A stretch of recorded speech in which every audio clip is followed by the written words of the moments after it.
I took the knee and, once I felt it go in my eye, I thought, I really didn't even think about the fight, and I forgot all about the fight, and I thought about that. I got on the knee, maybe inexperience, panicking and other stuff.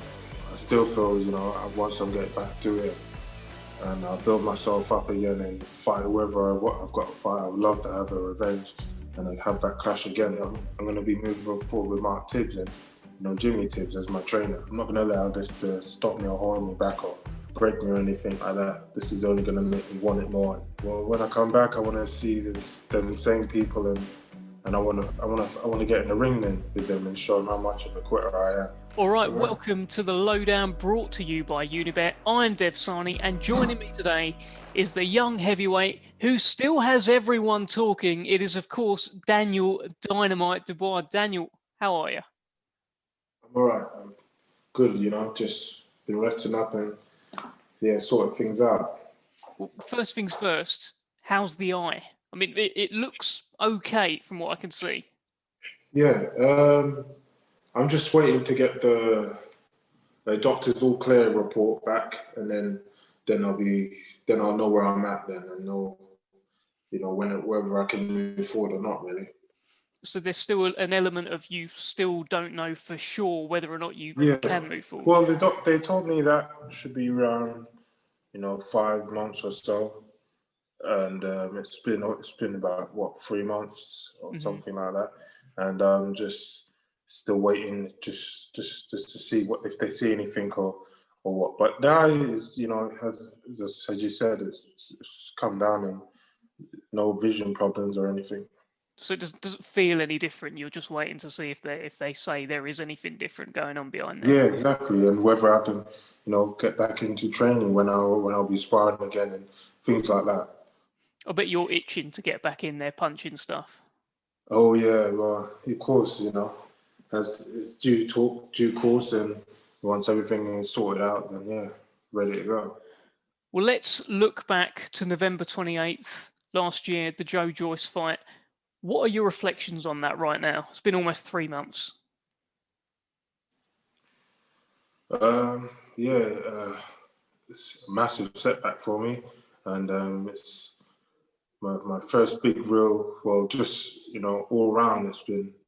I've had to take some positives and the negative as well. So I've taken it all on board, and right now I want to vent my frustration out and get back in the gym, and just get back on course and see where I'm at, what level I'm at, and really start fresh again, and start from the basics, like I just turned pro.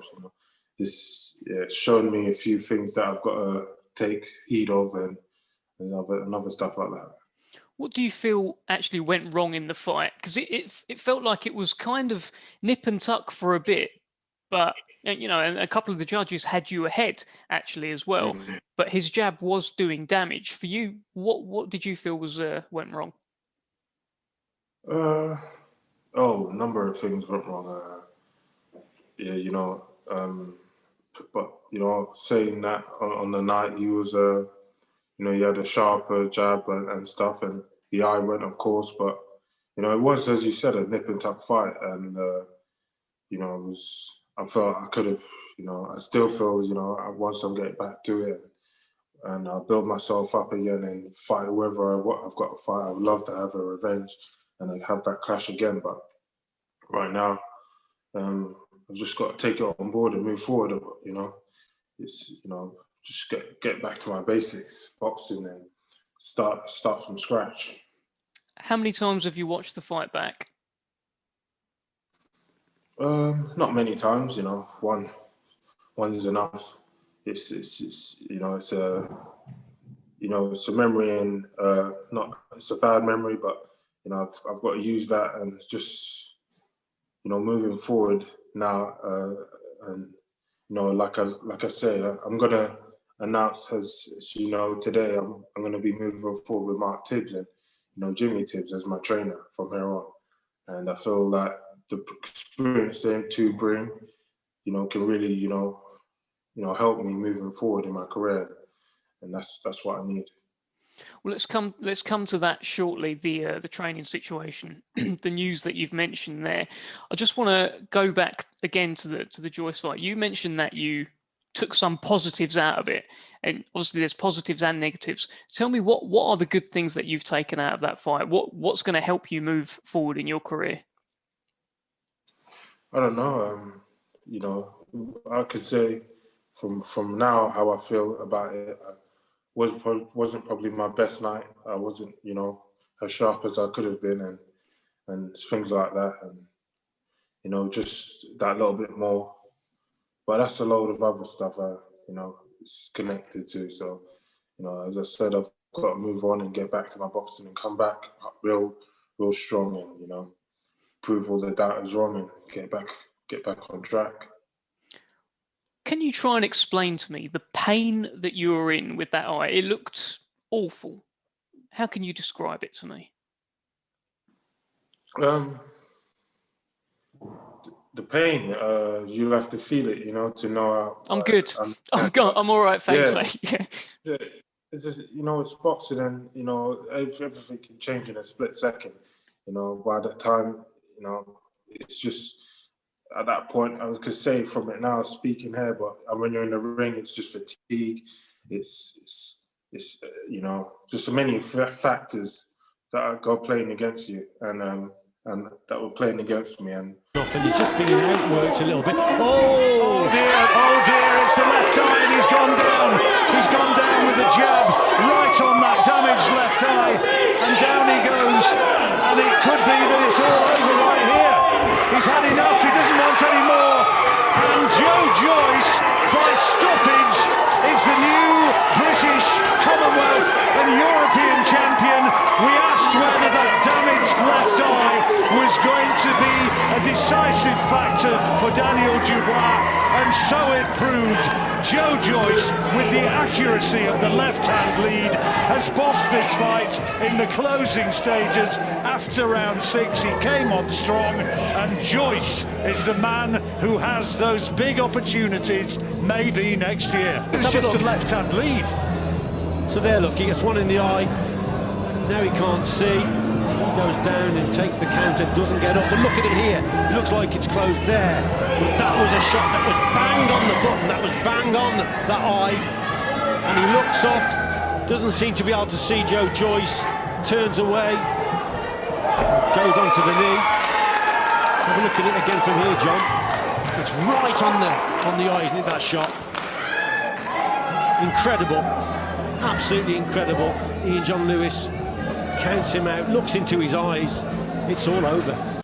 Once that shot hit and I felt something in my eye, I felt, I took the knee, and, once I felt it go in my eye, I thought, I really didn't even think about the fight then. I forgot all about the fight, and I thought about that. I got on the knee, maybe inexperience, panicking, and other stuff just happened, just in that moment, it just happened. And, when I got up, I'm being counted out, and it's just like, wow, how did that happen? And, but it is what it is now. I've got to take it on board and, just put it behind me and get back on with it. So in that specific moment where you took the decision to take the knee, you weren't even thinking about Joe Joyce. You weren't even thinking about the fight and, the riches ahead. You were thinking, my eye, I don't know what's going to happen here. Was it that kind of panic? You could say it was many things. It was, but it was, I'd say it was that, I felt, the pain and what I felt happening, in my eye, and as you said, it was just on that moment it happened, and I took a knee, and I thought it was just discombobulating me a bit. I was, a bit frantic, panicking, and I took a knee, and the rest is history. But you know what? After all that, I'm not going to let this stop me or, set me back, hold me back. I'm going to come forward and, come through this and improve and work on what I need to work on. Yeah, and I can see that. I can see that in your energy and the way you're talking about this. What would you say to Because you know what social media is like. There's a lot of people out there saying a lot of bad things, and when that happened, there were a lot of people using the word quitter. They were saying Daniel Dubois quit in this fight. It wasn't just sometimes it's fans saying it, but sometimes fighters themselves were coming out. There are a few voices out there. Maybe they're with rival promoters, and there's another agenda there as well. But what sort of message would you have to people saying that? Well, when I come back, I want to see them same people, and I want to get in the ring then with them and show them how much of a quitter I am. And, you know, come back hard and better than before, and just come back solid. Really, I've just, you know, as I said, got to set things right. You know, iron out my imperfections and clear the path. Really. What would you do differently if you fought Joe Joyce, say it was scheduled for next month? You know, a number of things. I'll be a lot fitter, a lot more on it, and you know, take it. You know, I just get on with it a lot quicker, be sharp on it, more on it than I was. You know, I look back on it and I feel like, yeah, there's a number of things that I could have done better. You know, from the beginning of the fight, just my whole approach and attitude and stuff like that. But here we are. You talk about your approach and attitude. What does that mean? Does that mean maybe you were, because this happens, you know, fighters start reading newspapers, you're reading all these headlines on social media, they're calling you this, calling you that. Was it that? Not even that. It's just me as a fighter and how I feel I've got to go in there and take, you know, I've always done it since it's mainly all I know, really.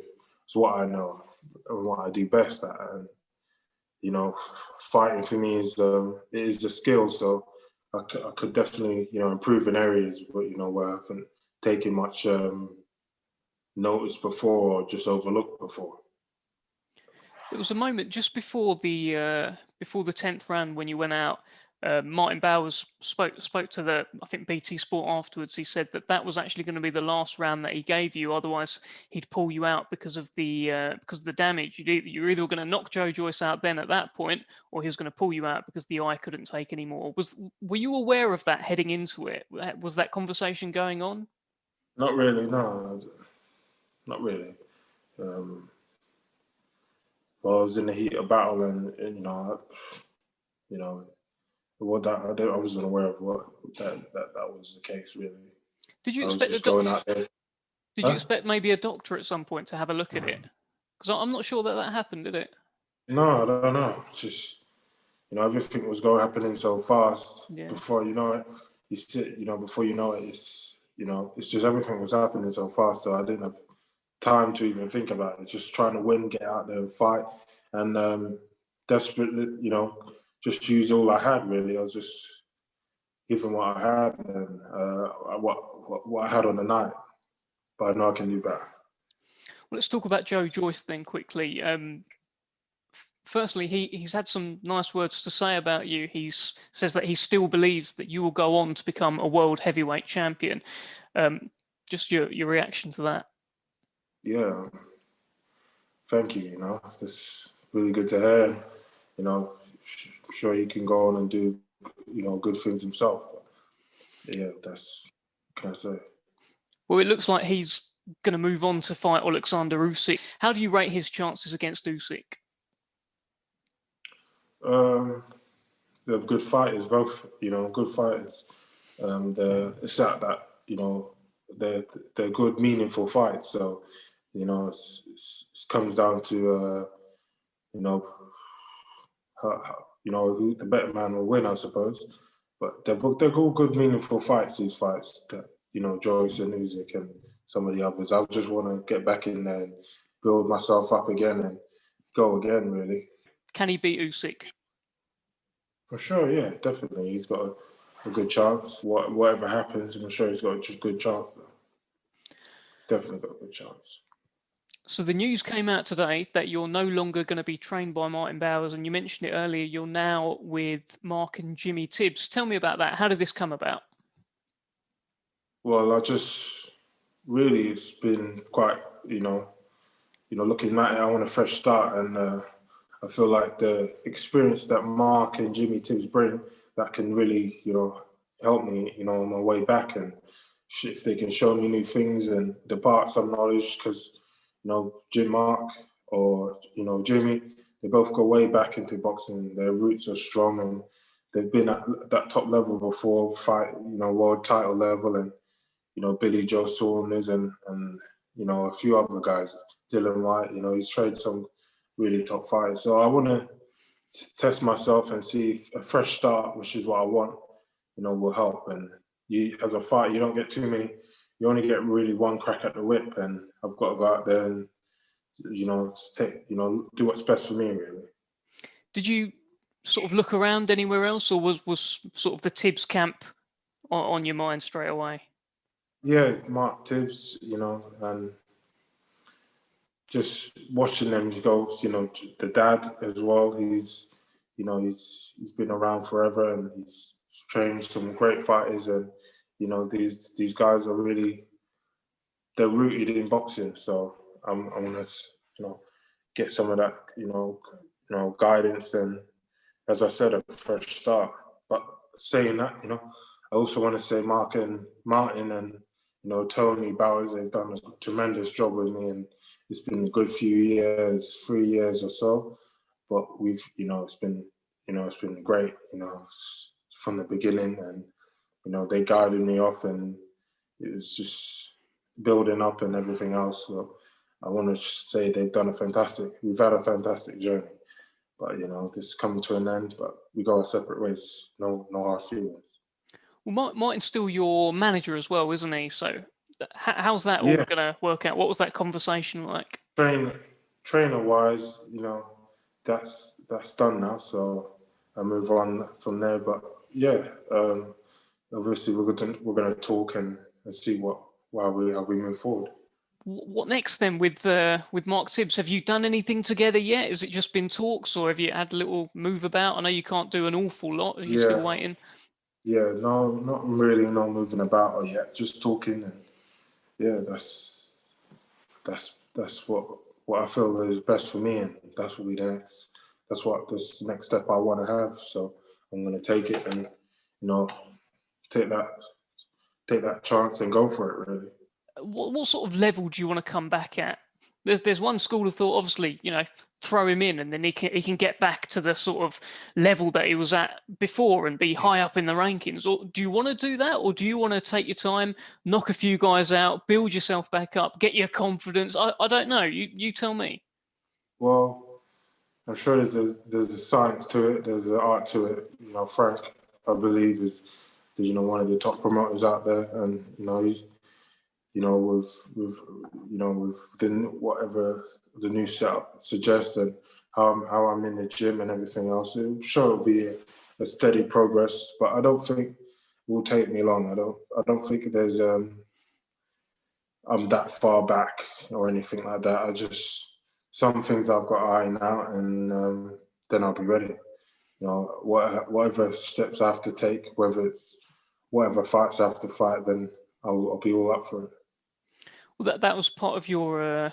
You put this video out on social media when you was on the bike, and you said, I am coming back, and I'm going to iron out some of my flaws, or iron out my flaws. Is there like a couple that's on your mind straight away that you're like, I've got to sort this out. I've watched the fight back. That's got to be sorted straight away. Like, what is that? Yeah, of course. Basic boxing, some fundamental things. Not just that, but yeah, boxing, moving off the line, and the avoiding jabs and other punches, and mixing up my shots better, being quicker off the mark. Really things that I know I can do, but just for some reason have become dormant, really, and I've just got to bring it all back to life. Start from scratch again. Exactly, fresh start.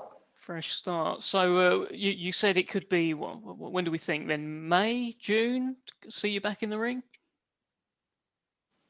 May, June, we'll have to see. Maybe, I won't say no dates yet, but I'm sure you'll hear from me real soon, whether or not, what dates. I need to get back in the gym, and when I'm back in the gym, training with a trainer and I'm still sparring, and you know, when I'm in, you know, getting some rounds under my belt and stuff like that, then we'll know for sure when I can come back. How much does this fire still burn, Daniel? How much has it taken anything out of you, that loss, or has it made the fire even, you know, stronger? I think it's made, you know, well, I can tell you now, it's definitely made me want it more and stronger, and you know, it's the only thing it can. I'm not going to allow this to stop me or hold me back or break me or anything like that. This is only going to make me want it more and you know, train even harder and be even more disciplined than I was before.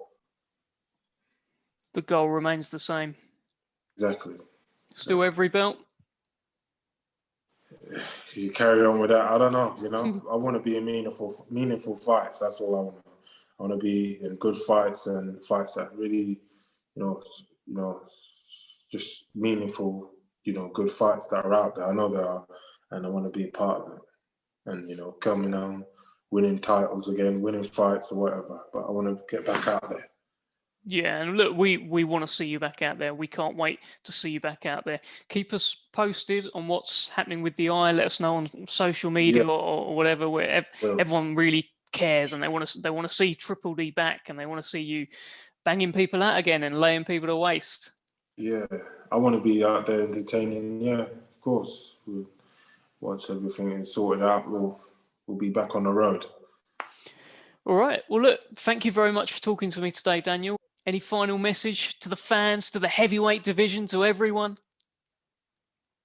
No, it's just, as I said, I will be back. I mean, I'm coming back for sure. Trust me. It's going to be, you know, back with a vengeance, as I said. And look forward to it. I look forward to it coming back. We look forward to it too. Cheers, Daniel. Speak soon, mate. Bye-bye.